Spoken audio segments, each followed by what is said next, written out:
और जबलपुर में सिरफिरे आशिक ने प्रेमिका को गोली मार दी है। प्रेमिका को गोली मारने के बाद लड़के ने खुद को मारी है गोली। लड़का और लड़की दोनों की मौके पर ही मौत हो गई है। लड़की के परिजनों ने जमकर काटा है बवाल। मृतक लड़के की कार में की तोड़फोड़। पुलिस ने भी लड़की के परिजनों की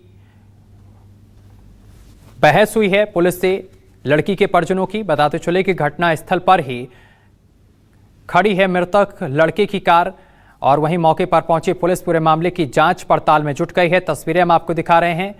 कार को क्षतिग्रस्त कर दिया गया है, तोड़फोड़ की गई है। इंडिया जी का उनके किराए का एक कमरा है जिस पर दीपेश राठौर ने किराए से लिया हुआ था और जिस पे उनकी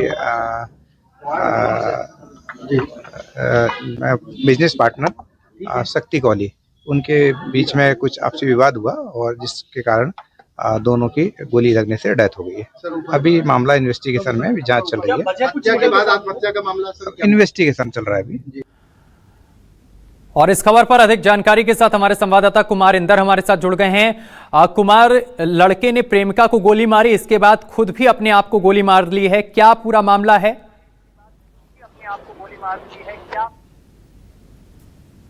देखिए, अभी जो है वो दोनों की बॉडी यहाँ से लड़का लड़की की बॉडी जो है तुरंत निकली है यहाँ से पीएम के लिए। वजह यही थी कि लड़की जो है वो दोनों की दोस्ती थी और दोनों पार्टनरशिप में भी एक बिजनेस में भी आगे बढ़ रहे थे, लेकिन शायद लड़का जो है वो उसका बैकग्राउंड लड़की को पता चल गया था, वो आपराधिक प्रवृत्ति का था और परिजनों का भी आरोप है कि पहले भी उसके इस तरह से कई मामले चल रहे थे।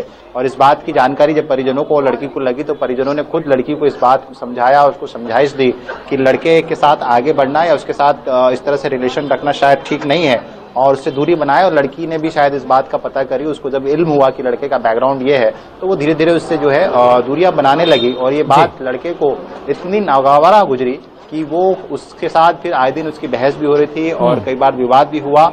और आज विवाद इतना बड़ा कि उसने न केवल अपनी प्रेमिका की जान दे दी बल्कि खुद भी उसने अपने सर पर जो है वो मारकर जो है जीवन लीला जो है समाप्त कर। लेकिन इस बीच परिवारों का ये कहना है, परिजनों का ये कहना है कि उन्होंने 10 दिन पहले विजयनगर थाना में इस बात की शिकायत दर्ज कराई थी कि जो लड़का है, जो आरोपी मृतक है, वो जो है आपराधिक बैकग्राउंड का है, उसमें उनके खिलाफ रेप की शिकायत और जान से मारने की धमकी, इस तरह की तमाम शिकायतें विजयनगर थाना में दर्ज कराई थी। लेकिन परिजन इस बात को सवाल उठा रहे कि यदि विजयनगर थाना पुलिस इस बात पे कार्रवाई समय रहते तो शायद आज ये घटना नहीं घटती। अभी यहाँ पर आप देखिए पूरे परिजन यहाँ पहुंचे हुए हैं और खुद प्रभात साहू भी आए हैं। उनको कह रहे हैं कि लड़के पॉलिटिकल इन्फ्लुएंस था इसलिए कार्रवाई। भैया, आरोप लग रहे हैं कि पॉलिटिकल इन्फ्लुएंस की वजह से जो है कार्रवाई नहीं हो पा रही है।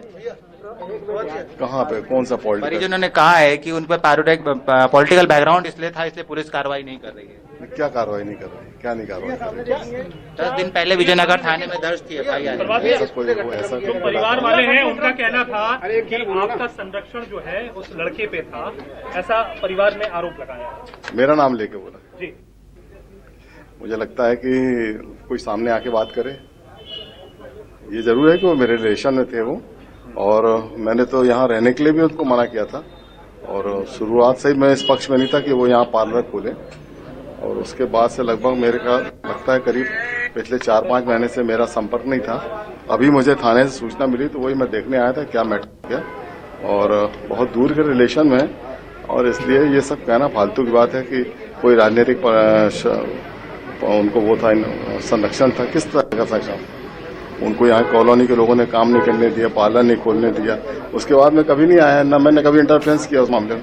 आप जानते थे दोनों के बारे में? नहीं, दोनों को तो नहीं जानता था, लेकिन जो लड़का है वो मेरे ससुराल पक्ष से दूर से रिलेशन में है। जी। तो कभी आपको जिक्र किया इस तरह की चीजों का उसने? कई बार बोला, पर मैं इस पक्ष में था ही नहीं कि वो यहाँ पार्लर खोले, इसलिए मैंने उसको स्पष्ट कह दिया कि मैं इस मामले में कोई मदद नहीं करूंगा। कुछ आपको समझ में आता है कि क्यों परेशान? नहीं, ये मेरा अभी लगभग मेरा 3-4 महीने से कोई संपर्क नहीं था। पर है, क्या बैकग्राउंड था, क्या करता था दीपेश? पहले फर्नीचर की दुकान थी उसकी, उसके बाद फिर शायद यहाँ पार्लर खोलना चाहता था वो। ठीक है। तो जय प्रभात साहू जी, पूर्व महापौर, ये कह रहे कि जो आरोप लग रहे थे परिजनों के कि उनका पॉलिटिकल इन्फ्लुएंस है और इसलिए शायद पुलिस कार्रवाई नहीं कर रही है, तो वो भी यहाँ पर पहुंचे और उन्हें साफ स्पष्ट शब्दों में कहा कि ऐसा कुछ नहीं है। वो उनके दूर के रिलेटिव जरूर थे। आप देखिए यही घर वो है जहाँ पर इस घटना काम को जो है, आप जा सकते हैं अंदर, सारी इन्वेस्टिगेशन हो गई आपकी। हाँ, थोड़ा सा हम यहाँ से दिखा दे, दिखाइए दीपक, थोड़ा सा यहाँ से दिखा दीजिए। बस हो गया, हम अंदर नहीं जा रहे हैं। ये आप देखिए यहाँ पर ये घटना स्थल है और इसी कमरे में देखिए जो दोनों के बीच में पहले विवाद हुआ, हाथापाई हुई और उसके बीच बाद जो है लड़के ने अचानक गोली निकाली और बंदूक निकाली और से पहले लड़की को मारा, फिर जो है खुद के जो है वो गोली मार ली उसने। तो ये घर है, इसी डुप्लेक्स में रहते थे और ये जब घटना हुई तो ये घर जो है अंदर से बंद था। पुलिस ने जो है ताला तोड़ा। देखिए ये सबसे पहले ये कांच तोड़ने की कोशिश की पुलिस ने, समझने की कोशिश की क्या घटना है, और जब अंदर देखा कि लहूलुहान है तो फिर उसके बाद जो है ये दरवाजा। बिल्कुल कुमार इंदर, बिल्कुल अब ये जांच का विषय है। बहुत शुक्रिया आपका तमाम जानकारी साझा करने के लिए।